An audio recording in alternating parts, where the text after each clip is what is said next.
প্রথম মাসের নাম নাকি বলছিলাম রজব মাস। তো এই রজব মাসের অনেক গুরুত্ব আছে, অনেক মর্যাদা। তো রাসূল সাল্লাল্লাহু আলাইহি সাল্লাম বলছেন আমলের বীজ বপন করো রজব মাসে, আমলের বীজ জমিনে বপন করো। যেমন জমিনে ধানের হালি লাগাইলে এটা আস্তে আস্তে করে বড় হয়, নবীজি বলছেন এটা বীজ বপন করো আমলের, মানে বেশি বেশি নেক আমল করো। এটা শাবান মাস আসলে, শবে বরাতের মাস আসলে এটার একটু নিরি টিরি দিয়ে সার দিও, মানে এর অর্থ হইলো আর বেশি আমল কইরো। আর ফসল পাওয়ার জন্য রমজান মাসে তোমরা রেডি থাকো। সুবহানাল্লাহ কও, আর জোরে কও সুবহানাল্লাহ। তো এই তিনটা মাসের গুরুত্ব বুঝাইতে যে নবীজি বলছেন আমলের বীজ বপন করো রজব মাসে। তো এই রজব মাসের ইতিহাস অনেক বড়। আমি সংক্ষিপ্ত সময়ে 2-4টা কথা বলার চেষ্টা করব ইনশাআল্লাহ।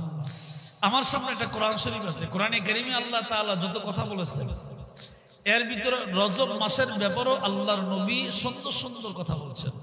এবং আল্লাহ পাক নিজেই রজব মাসের ব্যাপারে আল্লাহ পাক নিজেই কথা বলছেন। কোথায় বলছেন?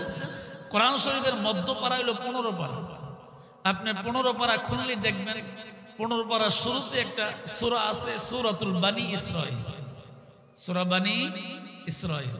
আল্লাহ পাক বলছেন সুবহানাল্লাযী আসরা বিআবদিহি লাইলাম মিনাল মাসজিদিল হারাম ইলাল মাসজিদিল আকসা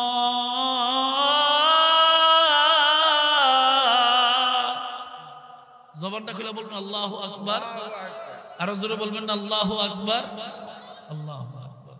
আল্লাহ তাআলা এই আয়াতের দ্বারা কি বুঝাইছেন? আল্লাহ তাআলা সর্বপ্রথম বুঝাইছেন যে আমি আল্লাহ পবিত্র, সুবহানাল্লাযী, পবিত্র সেই সত্তা, সেই আল্লাহ। আসরা ভ্রমণ করাইলেন, সফর করাইলেন, ঊর্ধ্বগমন করেন, বিআবদি তার বান্দাকে, লাইলাম রাতের সামান্য একটু অংশ, মিনাল মসজিদুল হারাম কাবা শরীফ থেকে ইলাল মসজিদুল আকসা মসজিদুল আকসা পর্যন্ত। সুবহানাল্লাহ কে আসতে না জোরে? এটা হলো স্বাভাবিক অর্থ, এটার ব্যাখ্যা অনেক বড়। স্বাভাবিক অর্থ আপনি আপনাদের কাছে উপস্থাপন করলাম গুরুত্ব হিসাবে। তো এই মাসে এই আয়াত আল্লাহ তাআলা কেন নাযিল করলেন? কেন বা নবীকে ঊর্ধ্বগমন করাইলেন? আল্লাহ তাআলা তো পৃথিবীর অন্য কোন নবীকে এটা করান নাই, তো এই নবীকে করালেন কেন? আজকে মেরাজের ওয়াজ, শবে বরাতের ওয়াজ আমাদের দেশে নাই বললেই চলে একরকম। আগেকার প্রত্যেকটা আলেম গুরুত্বপূর্ণ, আমাদের আরবের দরবার শরীফের মরহুম পীর সাহেব যারা ছিল তারা এই মাসগুলোর গুরুত্বপূর্ণ আলোচনা করতেন, দরবারও করতেন, মাহফিলেও করতেন। কিন্তু এখন অধিকাংশ আলেমরা এই ওয়াজ করে না, নতুন নতুন ওয়াজ, হ্যাঁ, বিভিন্ন সিস্টেম, বিভিন্ন পদ্ধতিতে ওয়াজ করে থাকে। কিন্তু গুরুত্বপূর্ণ যে বিষয়গুলা আগেকার আলেমরা কথা বলেছেন এই বিষয়ে অনেকে কথা বলে না। সবাই যে বলে না বিষয়টা আমি এরকম বলবো না, কিন্তু আগের তুলনায় এটা অনেকটা কমে গেছে। তো অনেকে বলতেই পারে না। আবার বাংলাদেশে এমনও আকীদা আছে যে আকীদার কারণে মসজিদের ইমাম মেরাজের কথা বলতে রাজি নেই, শবে বরাত 2টা বাদই, এরকম অবস্থা। আমি আমাদের এলাকার বা যেটা আমরা কথা বলতেছি না, দেশের কথা বলতেছি, এই পরিবেশ হয়ে গেছে আলেমদের ভিতরে। হ্যাঁ, বিভিন্ন সমস্যার কারণে মানুষ চাঁদের মূল যে উদ্দেশ্য এইগুলা মানুষ জানতে পারতেছে না, বলেও না, শুনেও না, জানেও না। যেমন কয়েকদিন আগে আরবির দরবার শরীফের ইসারা সব মাহফিলের মিটিং ছিল, আমি গেছিলাম। আমাকে দাওয়াত দিয়েছেন পীর সাহেব হুজুর খাবির সাহেব, আমি গেলাম, কারণ আত্মীয় হিসেবে তো যাওয়াই লাগে, যেহেতু আমার নানার বাড়ি। গেলাম, যাওয়ার পর আমি মসজিদের দক্ষিণ কোণে একবার চুপচাপ বসে রয়েছি, আমার যেন কেউ না দেখে, আমি একবার চুপ করে বসে রয়েছি। তো শুনতেছি অনেকে অনেক বক্তব্য দিচ্ছে, বক্তব্য শুনি। এক ছেলে না, মোটামুটি ভালো বয়স, মনে করেন 25, 26, 27 এরকম একটা বয়স হবে আর কি ছেলেটার। তো সে তো আর অবুঝ না, ভালো, মোটামুটি ভালো বয়স। সে বক্তব্য গিয়া মানে আরবের ইতিহাস বলতেছে। হ্যার ইতিহাসে না আমার হচ্ছে হাসি হওয়ার কারণ হলো কি, যে ইতিহাস সে জানে না, কিন্তু সে কি করতেছে, পীর সাহেব হুজুর খুশি করার জন্য বানায় টানায় অনেক কথা কইতেছে। আমার মুসকে মুসকে হাসি, জোরে হাসি দিলে কবি কাটারে হাসি দিছে, এই জন্য জোরে হাসি দিছি। কিন্তু মূলত আগে ইতিহাস জানা লাগবে। বর্তমান যুগের কোন ছেলে আরবের ইতিহাস জানে না। এবার প্রশ্ন করতে পারেন নাম না জানেন কেমনে? আমি তো এমনও জানি, যেহেতু আমার নানার বাড়ি, ছোটকাল থেকে গেছি, দুধ খাওয়ান বয়স থেকে যাই গেছি আইছি। এরপরে মার কাছ থেকে দোয়া করে ওই আজগরা মশার থেকে যা শুরু হয়েছে, যা ওই যে সব জানি আমি, এটা আম্মার কাছ থেকে জানতে পারছি। সুতরাং আরবের ইতিহাস এটা আহলে সুন্নাত ওয়াল জামাতের ইতিহাস, ঠিক কিনা জোরে বলে? এটা হলো মূল কথা। কিন্তু এই ইতিহাস এখন অনেকেই জানে না।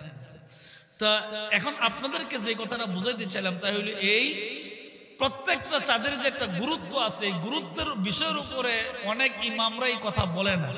তবে আমাদের এলাকার ইমামগুলো বলে, যেহেতু আমরা আহলে সুন্নাত ওয়াল জামাতের আকীদার মানুষ, এই জন্য বলে। কিন্তু কোন কোন জায়গায় আকীদা উল্টা হওয়ার কারণে বলেন না, বলার কারণে বিষয়গুলো স্পষ্ট জানেন। এক নম্বর কারণ, মুহাম্মদুর রাসূলুল্লাহ সাল্লাল্লাহু আলাইহি ওয়াসাল্লাম নবীজি পারিবারিকভাবে উনি খুব দুর্বল হয়ে গিয়েছিলেন। বলে কেন? ওনার আপন জন যারা ছিল ওনার পাশে, খাদিজাতুল কুবরা রাদিয়াল্লাহু তাআলা আনহা, এরকম ভাবে চাচারা বংশের মানে খুব লাঠিওয়ালা যে মানুষগুলা ছিল, যারা ঈমান আনে নাই কিন্তু নবী আবার মায়া করত, মোহাব্বত করত, ভালোবাসত। আবার কেউ কেউ তো ঈমানও আনছে। তো এই বিভিন্ন কিছু মিলেমিশে শেষ পর্যন্ত নবীজির পাশের মানুষগুলা যখন দুনিয়া থেকে বিদায় হয়ে গেল, তখন নবীজির মন গেছে খারাপ হয়ে, নবীজির মন দুর্বল হয়ে গেছে। দুই নম্বর, ওই লোকগুলা চলে যাওয়ার পরে মক্কার অবস্থা খুব খারাপ। নবীজির উপরে জুলুম, অত্যাচার, নির্যাতন যে যেমনি পারছে এমনি করছে। ঘরের ভিতরে আটকে বেড়ে তালা রাখছে 3 বছর। কত বছর? 3 বছর, 1-2 দিন নবীজিকে ঘর থেকে বের হতে দেয় নাই, ঘরের ভিতরে ওনাকে আটকে রাখছে। তো এত মানে নানান ভাবে নবীজি কষ্ট যখন পাইতে আরম্ভ করলেন, মনটা যখন খুবই দুর্বল হয়ে গেল। আচ্ছা বলেন তো, মুহাম্মদুর রাসূলুল্লাহ সাল্লাল্লাহু আলাইহি ওয়াসাল্লাম যার সাথে বন্ধুত্ব, সে আল্লাহ দেখে কি দেখে না? কথা বলেন একটু। সে আল্লাহ দেখে কি দেখে না? দেখে। আল্লাহ পাক খুব খেয়াল করে দেখলেন যে না, বন্ধুর মন তো খুব দুর্বল, পাশের আপন মানুষগুলো চলে গেছে, যারা গার্জিয়ান ছিল, হ্যাঁ, যাদের দিকে তাকাইলে ওনার সাহস বাড়তো, এরা চলে গেছে। তারপরে বিবি চলে গেছে, মক্কার মানুষগুলো উচ্ছৃঙ্খল দিন দিন বাড়তেছে, শুধু জুলুম আর জুলুম, অত্যাচার আর অত্যাচার, দেখলেই গালি, দেখলেই পাথর দেই দেয়া, এত কিছু। নবীজির মন যখন দুর্বল দেখলেন, খারাপ দেখলেন, আমার আল্লাহ সুন্দর করে ডাক দিলেন, জিবরাইল রে শোনো, জিবরাইল আমি আল্লাহ পৃথিবীতে যা বানাইলাম রে জিবরাইল, সমস্ত মাখলুকাতের ভিতরে আমি আল্লাহ যাকে বেশি মহব্বত করি এটা হইলো আমার মদিনার নবী। জোরে কোন আল্লাহু আকবার, জবান খুলে কোন আল্লাহু আকবার। আমি সবচেয়ে যাকে বেশি আদর করি, মায়া করি, ভালোবাসি, যার প্রেম আমি আল্লাহর ভিতরে বেশি, যার মহব্বত আমি আল্লাহর ভিতরে বেশি, উনি হইল মুহাম্মদুর রাসূলুল্লাহ সাল্লাল্লাহু আলাইহি ওয়াসাল্লাম। ও জিবরাইল, আমি আল্লাহ তাআলা খুব সূক্ষ্মভাবে খেয়াল করে দেখলাম রে জিবরাইল, বন্ধু বিভিন্ন কারণে মনটা খারাপ, দুর্বল হয়ে গেছে। একদিক দিয়ে বিবি বিদায় হয়ে গেছে, আর একদিক দিয়ে চাচারা চইলা গেছে, গার্জিয়ান পাশে যারা সবাই চইলা গেছে। নবীজির মনটাও খুব খারাপ। বয়স 52 বছরের কাছাকাছি, নবীজির বয়স আস্তে আস্তে করে বাড়তে আরম্ভ করলো। ও জিবরাইল, দেরি করবি না রে জিবরাইল, আমার পয়গম্বর মন খারাপ করে বিবির ঘরে ঘুমায় আছে। নবীজির বিবি ছিলেন 11 জন। জোরে কোন মারহাবা। কয়জন? আরো জোরে। খুব খেয়াল, ইমান মজবুত রাখবেন। ইহুদিরা কিন্তু এই ব্যাপারে চক্র, এই ব্যাপারে মুসলমানের নবীর বিরুদ্ধে, আমরা আপনার আমার নবীর বিরুদ্ধে কথা কয়, কথা বলতে যায়, নবীর চরিত্রের ব্যাপারে খারাপ বলে।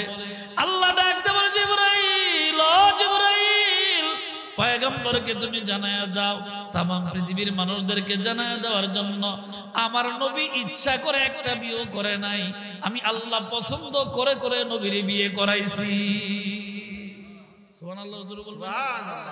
খুব সাবধান, এটা আপনাদেরও এই ব্যাপারে কান সজাগ রাখতে হবে।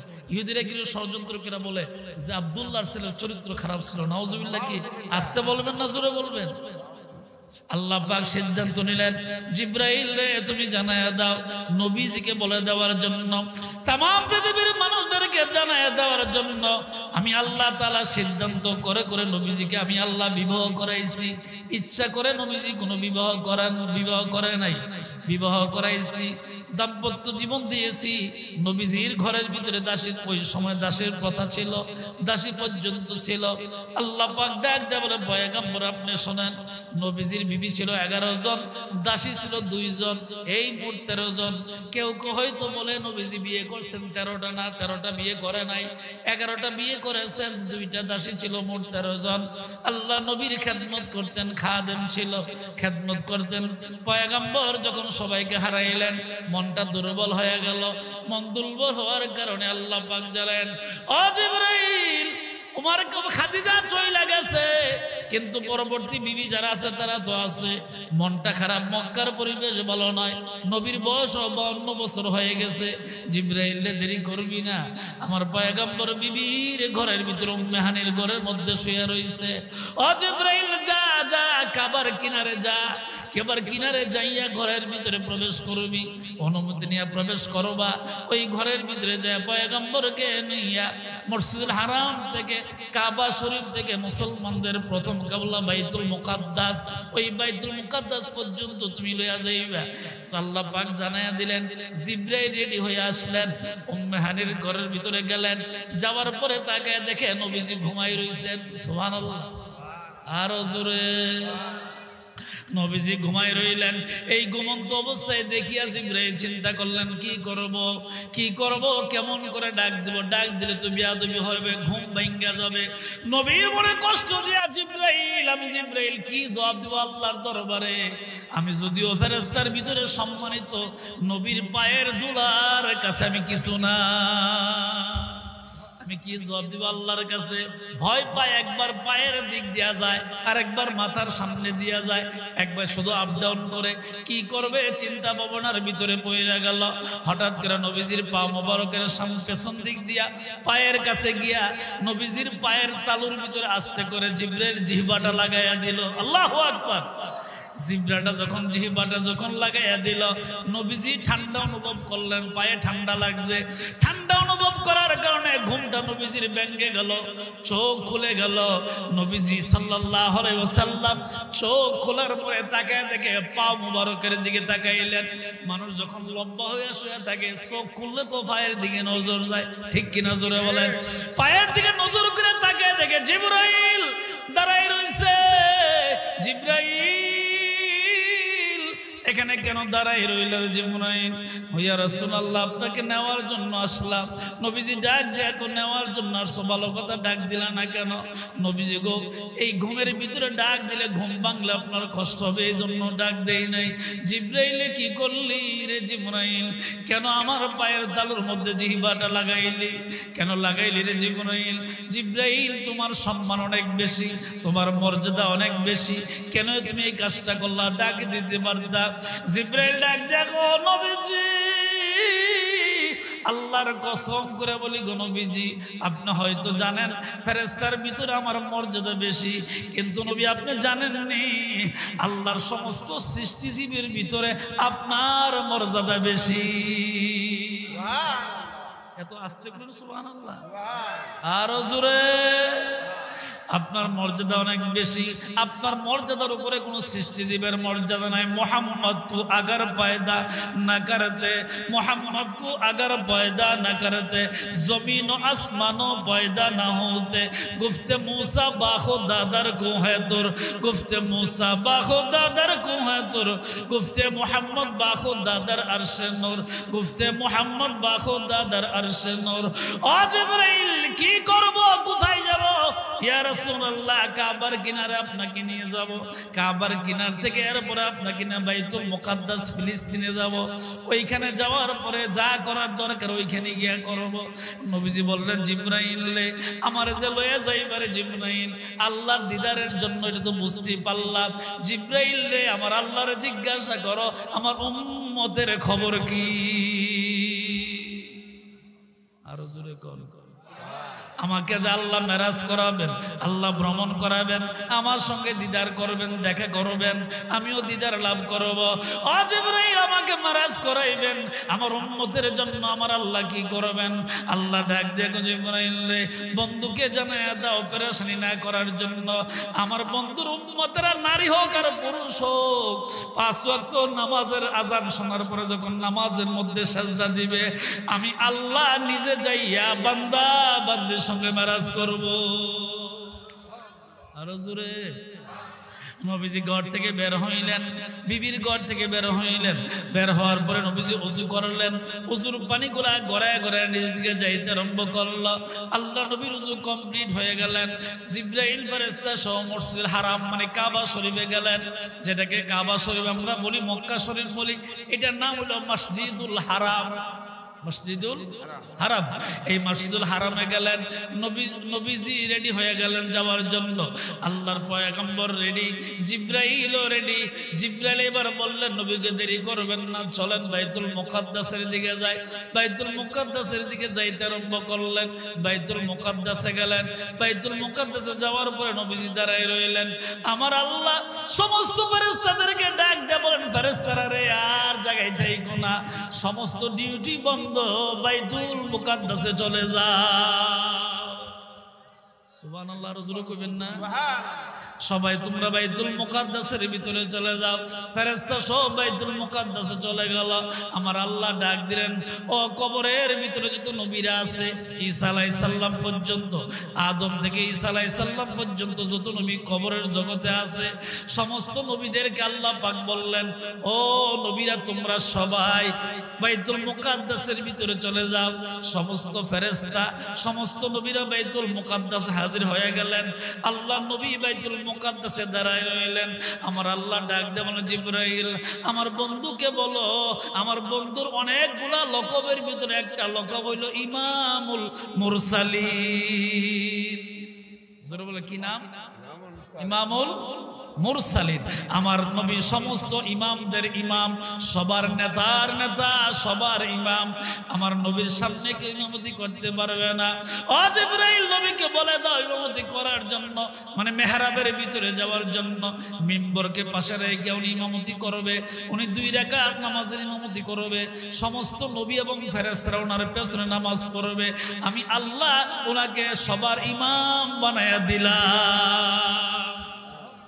জিবরাইল বললেন, এমন সময় আল্লাহর পয়গম্বর ডাক দেয়া বলে, জিবরাইল রে কোথায় যাব? ইয়া রাসূলুল্লাহ মেহরাবে যান, এখানে আপনি দাঁড়াবেন। সমস্ত নবী এবং ফেরেশতারা আপনার পেছনে নামাজ পড়বে, তারা হাজির হয়েছে, তারা নামাজ পড়বে। আমার আল্লাহ নবীর 52 বছর বয়সে বাইতুল মুকাদ্দাসের ভিতরে সমস্ত ফেরেশতার নবীদের সাক্ষাৎ মিলন মেলা বানায়া দিলেন। আরো জোরে কোন আমার আল্লাহ এইভাবে মানে নবীজির মাধ্যমে 2 রাকাত নামাজের ইমামতি করাইলেন, নামাজ মনে পড়াইলেন। নামাজের দায়িত্ব যখন শেষ হয়ে গেল, আল্লাহ পাক ডাক দিলেন, জিবরাইল রে আর দেরি করবে না, আমার বন্ধুকে তুমি বলো এখন আর বাইতুল মুকাদ্দাসে থাকতে পারবে না, ঊর্ধ্ব গমন করতে হবে। উনি উপর দিকে আসবে, আকাশ ভ্রমণ করবে। জিবরাইল ডাক দিয়া, নবী গো আকাশ ভ্রমণ করা লাগবে। নবী যখন জিবরাইল বললেন, তখন নবীজি কয় উপর দিকে কেমনে যাব? এমন সময় জিবরাইল কয়, আপনি উপর দিকে যাওয়ার জন্য যার ব্যবস্থা, যানবাহনের যে ব্যবস্থা করার দরকার, সেটা আমার আল্লাহ রেডি করে রাখছে। নারে তাকবীর, নারে তাকবীর, নারে রিসালাত। মুফতি মাওলানা জুনায়েদ সিদ্দিকী আত-তাহিরি সাহেবের আগমন। নারে তাকবীর, নারে রিসালাত। বাবা আমার ভাইয়েরা রে, আল্লাহ পাক সুন্দর করে জানায় দিলেন, জিবরাইল আমার বন্ধুকে বলো মেরাজ করার জন্য, ঊর্ধ্ব গমন করার জন্য। আমার আল্লাহ ঊর্ধ্ব গমন করাবেন। সপ্তম আকাশ, প্রথম থেকে সপ্তম আকাশ পর্যন্ত যত গতি ছিল, আহ্নিক গতি, বার্ষিক গতি, যত গতি ছিল, সমস্ত গতি আল্লাহ পাক বন্ধ করে দিলেন। সব স্টপ হয়ে গেল, বন্ধ হয়ে গেল। নবীজি এবার উপর দিকে যাবেন। প্রথম আসমানে গেলেন, ফেরেশতারা স্বাগতম জানাইলেন। প্রথম আসমানের ফেরেশতারা স্বাগতম জানাইলেন। নবীজির সঙ্গে সাক্ষাৎ হইল। নবীরা যখন ওই আসমানে ছিলেন, ওনারা জিজ্ঞাসা করলেন, ইয়া রাসূলুল্লাহ, ইয়া হাবিবাল্লাহ, মারহাবা, ওয়েলকাম, স্বাগতম, আপনি আসেন। নবীজি এইভাবে আস্তে আস্তে করে উপর দিকে যাইতে আরম্ভ করলেন। যাইতে যাইতে প্রথম আসমান, দ্বিতীয় আসমান, তৃতীয় আসমান, চতুর্থ, পঞ্চম, ষষ্ঠ এবং সপ্তম, এইভাবে করে নবীজি পার হইতে আরম্ভ করলেন। জিবরাইল ডাক দিয়ে কই, ইয়া রাসূলুল্লাহ, ইয়া হাবিবাল্লাহ, আমি এই পর্যন্ত থাকলাম, এরপরে আমি আর কোনখানে যাইতে পারবো না গো। নবীজি গো, এর উপরে যাওয়া আমার পক্ষে সম্ভব না। ও নবীজি, আমি এর উপরে গেলে আমার আল্লাহ আমাকে 600 পাখা দিছেন। আমি জিবরাইলের 600 পাখা, একটা পাখাও থাকবে না। আমি জইলা বইলা সাইরকার হয়ে যাব, এরপর আমি যাইতে পারবো না গো নবীজি। আমার আল্লাহ আপনাকে নিয়ে যাওয়ার জন্য ব্যবস্থা করবেন। নবীজি একটা মুস্কি হাসি দিয়ে ডাক দেখো, জিবরাইল, অর্ধেক রাস্তায় না বুঝি তুমি চইলা যাবে, এটা কথা হইল নাকি? জিবরাইল বলে, ইয়া রাসূলুল্লাহ, আমার তো ওর উপরে যাওয়ার কোনো পাওয়ার নাই, আমি তো জইলা বইলা ধ্বংস হয়ে যাব। এর উপরে যাওয়ার তো সুতা পরিমাণ উপর দিকে উঠার তো আমার কোনো ক্ষমতা নাই। আমার আল্লাহ এই পর্যন্ত আপনাকে আনতে বলেছেন, আমি আইনা দিছি। এখন বাকিটা আল্লাহ পাক রফরফের ব্যবস্থা করবে, ওইটা দিয়ে আপনি আল্লাহর দিদার লাভ করার জন্য আপনি যাবেন, আল্লাহর দিদার লাভ করবেন। আর শাহিন পর্যন্ত আপনি চলে যাবেন, মাওলার সঙ্গে দিদার লাভ করবেন, প্রেমের লাভ করবেন। আমার আল্লাহ বলেন, ও জিবরাইল বন্ধু, কানার জন্য আমি আল্লাহ সব দায়িত্ব নিয়েছি, তুমি চিন্তা করবা না। বন্ধু আমার বাড়িতে আসবে, আমি আল্লাহ সব রাস্তা বন্ধ করে দিয়া বন্ধুর রাস্তা আমি আল্লাহ খুলে দিয়েছি। এটার নাম মেরাজের মাস। জোরে কোন কিসের মাস? আরো জোরে। আমি আল্লাহ রাস্তা খুলে দিলাম, রাস্তা এবারে খোলা হয়ে গেল। আল্লাহর বন্ধু আল্লাহর দিদারের ভিতরে চলে যায়, আল্লাহর কাছাকাছি যখন দিদারে চলে যায়, এমন সময় আল্লাহ পাক জিজ্ঞাসা করে, বন্ধু গো, আপনি আসছেন ভালো কথা। ও আল্লাহ, বন্ধু গো, আপনি যে আসছেন, দুনিয়ার বন্ধুর বাড়িতে বন্ধু গেলে কত কিছু নিয়ে যায়, আপনি যে আমার বাড়িতে আসছেন, কি নিয়ে আসছেন? আমার আল্লাহ পাক জিজ্ঞাসা করার পরে নবীজি ডাক দিয়া বলেন, আল্লাহ গো, আমি তো খালি হাতে আসি নাই, আমার উম্মতের সমস্ত সালামগুলি নিয়ে আপনার দরবারে হাজির হয়ে গেছি। আরো জোরে জবান খুলে তো, নারে তাকবীর। মুফতি জুনায়েদ সিদ্দিকী সাহেবের আগমন, যেটা আমরা পক্ষ হতে, শাহজাহান সাহেবের পক্ষ হতে, এলাকাবাসীর পক্ষ হতে, নারে তাকবীর, নারে রিসালাত।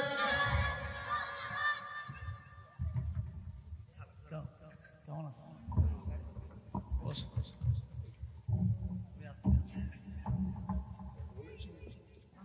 দেখা দেখা শেষ হয়েছে, আপনার দেখা শেষ হয়েছে? তাহিরের অবিকল চেহারা দেখা যায়, এমন না? নিশিরাতে কার বাসে বাজন বাজাইব, কথা কয়। আমি তো আর দেখিনি, আজকে দেখছি, তবে এর আগে ইউটিউবে দেখছি। ইউটিউবে চিন্তা করলাম যে তাহিরের চেহারা কি বানাই টানা লাইছি না আল্লাহই বানাইছে, ঠিক কিনা? জোরে করে কে বানাইছেন? খালাকাল ইনসানা আল্লামাহুল বায়ান।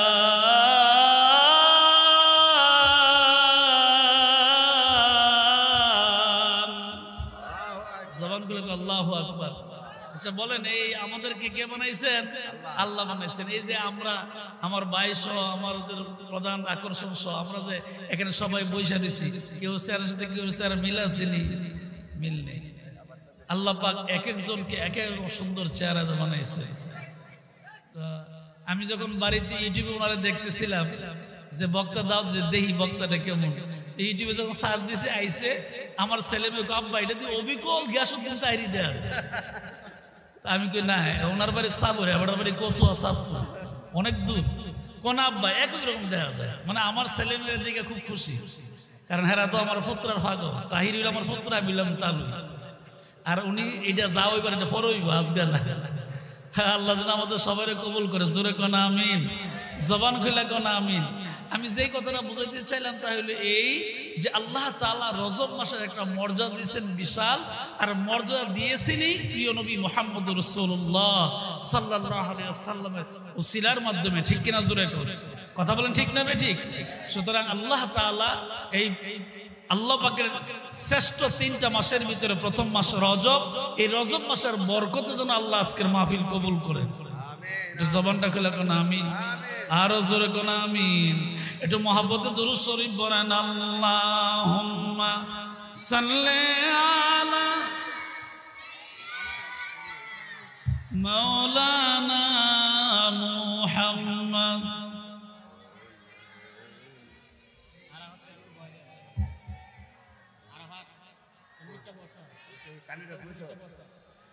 জবান খুলে বলে আল্লাহুম্মা সাল্লি মাওলানা মুহাম্মদ ওয়া আলা আলি সাইয়্যিদিনা মাওলানা মুহাম্মদ হুজুর একটু চা খাওয়ার সুযোগ দেন না কত কষ্ট করে আইছে বাড়ি সাতপুর আইছে সিলেট থেকে আর কি জান্নাত দিলে হুজুর একটু চাটা খাক ফাঁকে দিয়ে একটু আল্লাহর জিকির করেন লা ইলাহা ইল্লাল্লাহ লা ইলাহা ইল্লাল্লাহ লা ইলাহা ইল্লাল্লাহ লা ইলাহা ইল্লাল্লাহ মাশাআল্লাহ লা ইলাহা আসমান জমিন গায়রুল্লাহ চন্দ্র সূর্য গায়রুল্লাহ শুধু তুমি মাবুদ আল্লাহ পর লা ইলাহা ইল্লাল্লাহ লা ইলাহা ইল্লাল্লাহ লা ইলাহা ইল্লাল্লাহ جعنا بابك يا ديان مرتجيا منك الإحسان فرتج يا رحمن يا حنان يا منان لا إله إلا الله لا إله إلا الله لا إله إلا الله محمد رسول الله صلى الله عليه وسلم زبان খুলে কোন আমিন